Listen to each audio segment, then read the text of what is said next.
Meus companheiros de Londrina, terra que eu conheço muito bem, já tive diversas vezes, inclusive quando meu irmão, amigo Barbosa Neto era prefeito da cidade. Aliás, ele durante um ano e pouquinho mais foi um belíssimo prefeito.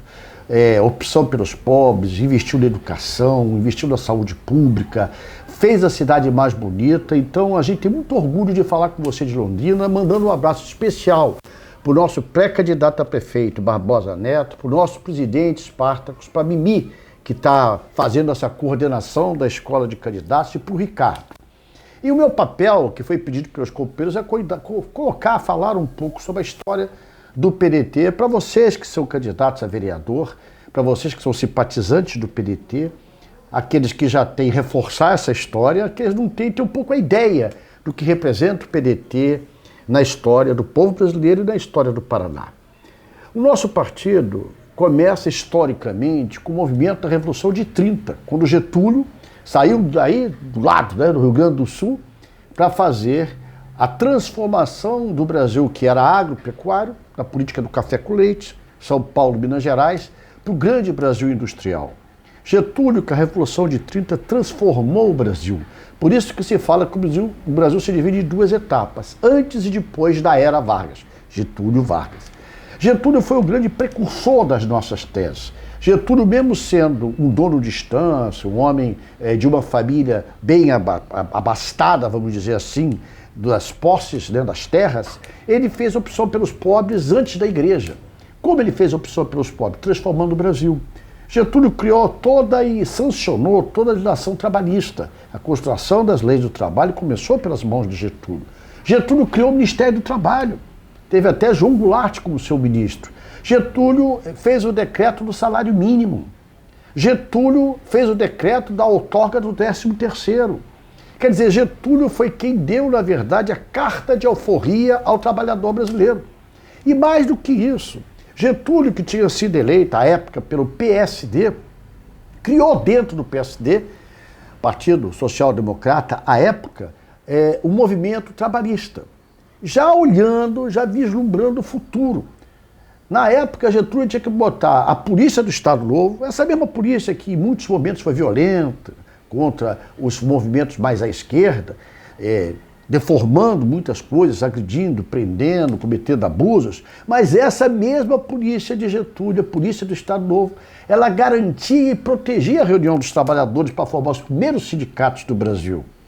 Na época, o patronato não queria que nenhum trabalhador se organizasse, não queria ver esse negócio de movimento sindical. E Getúlio, com sua sensibilidade, colocava a polícia do Estado Novo, a mesma polícia que agredia alguns setores da sociedade, para proteger a organização dos trabalhadores. Então Getúlio teve essa visão histórica de começar o movimento dos trabalhadores, a sua organização, visão patriota, visão de um projeto de nação que hoje o nosso irmão Ciro Gomes começa a colocar para o Brasil. Getúlio foi o pioneiro, foi o precursor de todo esse processo. E além de toda a legislação trabalhista, das conquistas dos trabalhadores, da criação do Ministério do Trabalho, Getúlio tinha uma visão estratégica do papel do Estado brasileiro. Todos os institutos de previdência foram criados por Getúlio. À época, cada setor tinha um tipo de instituto de previdência. IAPI, IAPTEC, IAPC, cada letra significava um setor da sociedade, né? Então, Getúlio tinha essa visão de proteção social, essa visão de organização dos trabalhadores e esse projeto de nação. Foi com Getúlio que o Brasil começou a se industrializar. Getúlio criou, e está aqui no Rio de Janeiro, hoje privatizada, infelizmente, a Companhia Siderúrgica Nacional, CSN. Essa Companhia Siderúrgica Nacional foi a primeira indústria brasileira para a fabricação de chapada de aços, que são fundamentais, e eram mais ainda à época, para a fábrica de toda a linha branca, geladeira, fogão, máquina de lavar, depois até para a fábrica de automóveis. Getúlio tinha a visão de que sem indústria o país não se desenvolve. É claro que a gente tem noção do Brasil ser uma grande potência agropecuária. Nós somos hoje o maior produtor de proteína animal do planeta, né? De carne bovina, carne suína, carne de frango. Nós somos o maior produtor de soja, nós somos o maior produtor de café, nós somos o maior produtor de milho. Nós temos 20% da água doce do mundo, água potável do mundo, sem contar com o aquífero Guarani, que é passa inclusive aí pelo Paraná, aí por Londrina. Nós temos riquezas incomensuráveis, riquezas naturais, nós temos todo tipo de minério, nós somos autossuficientes em petróleo. Como nós vamos deixar de investir na tecnologia? Como nós vamos deixar de investir em incentivar a sociedade a se organizar através da educação, que é a fonte libertadora de um povo? Getúlio já tinha essa visão desde a década de 30.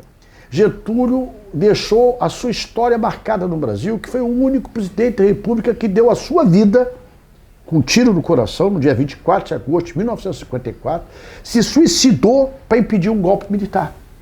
Porque desde quando Getúlio, ainda em 54, era presidente, eles estavam armando um golpe para tirar Getúlio do poder, por ele ter feito opção pelos pobres. Aquilo que ele falava aqui em São Januário, Campo do Vasco da Gama, trabalhadores do Brasil. Era assim que Getúlio começava toda a sua fala. Então nós trabalhistas, nós pedetistas, nós brizolistas e agora os ciristas, nós somos essa origem. Nós somos essa natureza de projeto de nação, de defesa da parte mais fraca da sociedade, de políticas públicas que protejam a sociedade mais fragilizada e agora, principalmente, depois de Leonel Brizola, com a marca que é o nosso coração, da educação que liberta, que transforma, que organiza, que dá luz ao ser humano. Esse trabalhismo que nós estamos discutindo com vocês aí em Londrina, em todo o estado do Paraná, belíssimo, grande produtor brasileiro, industrializado, grande estado que tem fábricas de automóveis, que tem grande produção. Paraná já foi o maior produtor de café do Brasil. Hoje perde um pouquinho para São Paulo. Paraná tem uma indústria muito forte, né? Metal, mecânica, automobilística. O Paraná tem marcas que são das histórias do Brasil e do seu povo. E nós precisamos cada vez mais ter nossos candidatos a vereador. O nosso prefeito já sabe bem, porque o Barbosa já foi prefeito da cidade, deputado federal, conhece bem essa realidade. Mas os Spartacus, que é nosso presidente, temos necessidade de cada companheiro, inclusive nosso presidente, de colocar cada nosso candidato tendo noção do que somos, de onde viemos, por que estamos aqui hoje. Não é por acaso que o trabalhismo sempre foi a força mais combatida pelos reacionários, pela direita, pelos conservadores. Não é por acaso que nas primeiras listas do golpe de 1964, que torturou o Brasil, né, que maculou a imagem do Brasil para o mundo durante 15 anos, tinha na sua lista como os primeiros nomes dos trabalhistas, Leonel Brizola, João Goulart. Não é por acaso que o maior número de exilados, o maior número de caçados e o maior número de mortos pela ditadura de 64, pelo golpe, não tenham sido trabalhistas. Foram os trabalhistas sim, porque eles sabiam que nós éramos uma ameaça pelas nossas ideias, pelo nosso conteúdo, pela nossa história, ao que eles representam de raiva, de ódio. Como fala Getúlio na Carta Testamento, ao ódio eu respondo com amor. E é um pouco essa nossa história que eu quero transmitir para vocês. Falo muito de Getúlio porque Getúlio é a fonte fecunda dessa história. Mas tivemos João Goulart. João Goulart, presidente da República, caiu por suas virtudes, não por seus defeitos que todos nós temos. João Goulart deu aumento de 100% do salário mínimo. João Goulart fez e tentou colocar em prática reformas de base, a reforma agrária, né? As reformas de base que mexia com a estrutura feudal que o Brasil tinha. João Goulart foi o único presidente da República que morreu no exílio. E até para ser enterrado, teve que ter permissão da sua família, que a ditadura não deixava que ele fosse enterrado. Lá em São Borja, onde está seu corpo até hoje, ao lado de Dona Neuza Goulart, ao lado de Leonel Brizola, de tantas figuras como Getúlio Vargas, que também está em São Borja, numa praça, representando a história do trabalhismo brasileiro. João Goulart foi ministro do Trabalho, como já falei. João Goulart foi um brasileiro que amava profundamente a nação brasileira, também a marca do trabalhismo. E mais, depois da anistia de 1979, Leonel Brizola. Leonel Brizola foi a nossa marca da opção pelos pobres e pela educação como fonte libertadora, ao lado de Darcy Ribeiro. Leonel Brizola foi o governante que mais construiu escolas da história do Rio Grande. Mais de 6 mil escolas no Rio Grande do Sul, de todos os tamanhos. Desde uma sala de aula até complexos educacionais enormes, como você vê, até hoje existe no Rio Grande do Sul. Brizola teve coragem de encampar duas grandes multinacionais americanas, porque não levavam luz e não levavam telefone para a população. Isso ganhou um ódio dessa elite que não se conformava de ver o governador com a coragem de defender os interesses da nação brasileira. Leonel Brizola marcou uma página de ouro na sociedade brasileira, sendo a única vez que um levante popular, e ele, governador do Rio Grande do Sul, criou a chamada cadeia da legalidade, em 1961. O que era essa cadeia da legalidade? Está hoje lá, é só visitar o Palácio Piratini. Os porões do Piratini, do Palácio Piratini, que é sede do governo do Rio Grande do Sul, ele montou uma rádio. E nessa rádio ele transmitia para o Brasil todo, para todos os trabalhadores do Brasil, a legalidade, a posse de João Goulart, porque é o que estava na Constituição. Jânio Quadros, que era presidente, renunciou para tentar dar um golpe, para se manter no poder com mais poder. E a gente começou, o João Goulart estava na China, estavam querendo até não deixar nem ele voltar ao Brasil, e o Brizola fez um grande levante da sociedade. Isso marcou a história do Brasil pela rádio, falando. Eu aí, a Mimi pediu para eu contar alguma história, eu vou contar essa que é fabulosa. Uma das vezes que Brizola sempre ia para o Rio Grande, mesmo morando aqui, governador do estado, e do Rio Grande ia para o Uruguai, onde no exílio, a dona Neuza, sua esposa, Neuza Goulart Brizola, vendeu parte das suas terras e comprou uma terra lá num distrito chamado Durazo, lá no Uruguai, mais ou menos umas 2h30, 3 horas de carro, né, quando a estrada está boa, de Montevidéu. E todas as vezes que ele ia, algumas vezes fui também com ele, mas a maioria das vezes ele pedia para encontrar ele em Porto Alegre para a gente fazer reuniões, conversar com os companheiros lá. O Brizola ele tinha a natureza do gaúcho, ele adorava a terra, ele adorava o Rio Grande. O Brizola morreu com gauchês, né, falando gauchês, sotaque gaúcho. E eu estou esperando o Brizola no aeroporto, Salgado Filho, lá do Rio Grande, e um casal, né, de um homem e uma mulher vindo do interior, com aquelas mãos enormes, calejadas, chegaram para mim e disseram assim: olha, me disseram que o Brizola está vindo, nós precisamos falar com o Brizola. E o nosso pessoal, não, mas ele tem pouco tempo, o Brizola tem compromisso, e eles não saíram de lá. Quando volta e chega o Brizola, eu falo assim: governador, esse casal aqui, pessoas de mais de 70 anos, eu imaginei, estão aqui há mais de 2 horas esperando o senhor, o voo atrasou a época, e querem falar com o senhor. Claro, manda eles virem. Eles foram ali no canto, estava o casal e o Brizola.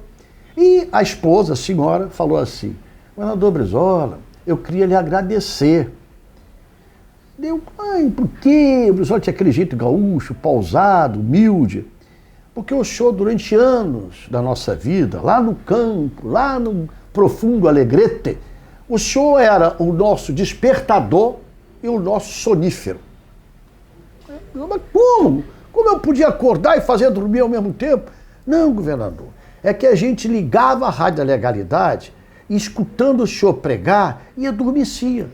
E quando era 5 horas da manhã, a gente ligava a Rádio da Legalidade e o senhor ainda estava falando, governador. Então o senhor fazia a gente dormir e fazia a gente acordar. É uma história verdadeira, bonita, simbólica, que mostra a capacidade do Brizola de tentar convencer. Ele era essencialmente um pregador. Pregador de ideias, pregador de generosidade, pregador de educação, pregador da defesa da nação, dos trabalhadores. Isso é o trabalhismo. Quem está fazendo opção pelo trabalhismo está fazendo opção pelo caminho mais duro, pelo caminho mais difícil.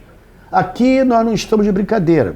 Como nós somos um retrato da sociedade, nós vamos ter dentro do PDT gente do povo, gente simples, gente pobre, gente rica, vamos ter de tudo.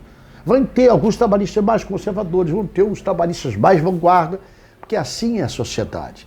O trabalhismo nada mais é do que reflexo da sociedade. Por isso tem essa sintonia com o povo brasileiro. Então a vocês que são candidatos a vereador, principalmente, vejam a nossa história. Vejam o que representa um partido que está completamos agora em maio, 40 anos o PDT, que antes era o PTB, esse PTB acabou. Verdadeiro herdeiro das ideias de Getúlio, de Pasqualini, de João Goulart e de Leonel Brizola, as principais lideranças nossas, é o PDT, 12, Partido Democrático Trabalhista. Você que está entrando no PDT, você que quer ser candidato do PDT, seja um pregador das nossas ideias, das nossas opções, defender um fraco, um oprimido, dizer claramente para a sociedade que não é o voto dessa direita ravosa, desse odiento plantão que está no plantão da presidência da República, eu chamo de profeta da ignorância, chamado Jair Bolsonaro, e seus apóstolos, que todo profeta tem os apóstolos, né? Da ignorância. Né? Nós temos que combatê-los com ideias, nós temos que combatê-los com amor, nós temos que combatê-los pelo convencimento. Nos ajudem, a cada um vereador e vereadora dessa maravilhosa cidade de Londrina, estarei aí assim que permitir a pandemia, nos ajudem a fazer esse partido cada vez mais a voz do oprimido, a voz do fraco, a voz de quem precisa se sentir honrado por sua representação. Depende de você. Acredite na tua luta, acredite na tua proposta, trabalhe. Agora nós estamos num momento difícil, todo mundo tem que estar usando a máscara, eu estou no estúdio fechado aqui, na sede do partido, mas a minha que está do lado. Usar máscara, não se aglomerar, cuidar da sua saúde, mas trabalhar como a gente está fazendo, é rede social, é telefone, é internet, se comunicar com a população, levar as suas ideias, tentar conquistar o coração das pessoas. Esse é o desafio de um partido que é essencialmente humanista. O trabalhismo é uma corrente de pensamento que se baseia nos valores humanos, na dignidade humana. O velho Brizola falava e eu repito, propriedade é tão bom, mas tão bom, que nós queremos o direito de todos terem uma propriedade, para produzir, para fazer sua casinha, para ter o direito de ter sua moradia. Ajude o nosso partido que além dessa história bonita que nós temos, leiam, não acreditem na minha palavra, pesquisem no que eu estou falando. Nós temos o futuro. Ciro Ferreira Gomes, esse que vem lá da querida Sobral do Ceará, foi prefeito de Fortaleza, governador do Ceará, ministro da Fazenda do Itamar Franco, ministro da Integração do presidente Lula. O Ciro hoje é uma espécie de um novo Brizola. É verdade, pode reparar como ele está até ficando parecido fisicamente com o Brizola. É um novo Brizola porque ele está abraçando as ideias que o Brizola, durante a sua vida, colocou para a sociedade brasileira. Projeto de nação, coragem de enfrentar o sistema financeiro, que é o câncer da sociedade moderna. Nós não podemos ser uma sociedade que topa tudo por dinheiro, das pessoas serem avaliadas, serem respeitadas pelo que têm, pela sua aparência, pela sua roupa, pela sua posse, e não pelo que é. Então, o Ciro está representando essa continuidade, olhando o futuro de um projeto de nação, cuja base principal, hoje, na realidade hoje, é levar educação, tecnologia, ciência para a sociedade. Nesse momento, a cada um de vocês que estão me dando a atenção, a honra, o privilégio de me ver e me assistir, o trabalhismo precisa de você. A pátria brasileira, mais do que nunca, precisa de nós, os patriotas, os verdadeiros amantes da construção dessa nação. Porque se nós tivermos a dignidade e o tamanho e a competência de estar à altura do que foi para a história do Brasil, Getúlio, Pasqualini, Jango e Brizola, nós vamos construir uma nação mais justa, mais fraterna, e essa nação mais justa, mais fraterna, começa pelo município, começa pela cidade. E Londrina pode ser um exemplo de bons vereadores, de bom prefeito. Quero desejar todo o sucesso do mundo ao Barbosa Neto. Foi um belíssimo prefeito, competente, preparado, injustiçado por perseguições jurídicas. E se Deus quiser e permitir, será o próximo prefeito de Londrina. Um abraço para vocês. Desculpa se eu falei demais, mas eu não tenho nada escrito. Eu falo que veio do meu coração. E o meu coração é mais do que a mão limpa. Meu coração é limpo. Eu quero uma sociedade mais justa, mais fraterna, baseadas nos princípios que eu aprendi pela leitura, pela experiência de vida com Getúlio, com Pasqualini, com João Goulart e na experiência de vida ao lado de Leonel de Moura Brizola. E olhando para o futuro, vendo Ciro Gomes presidente. Obrigado, um abraço a vocês.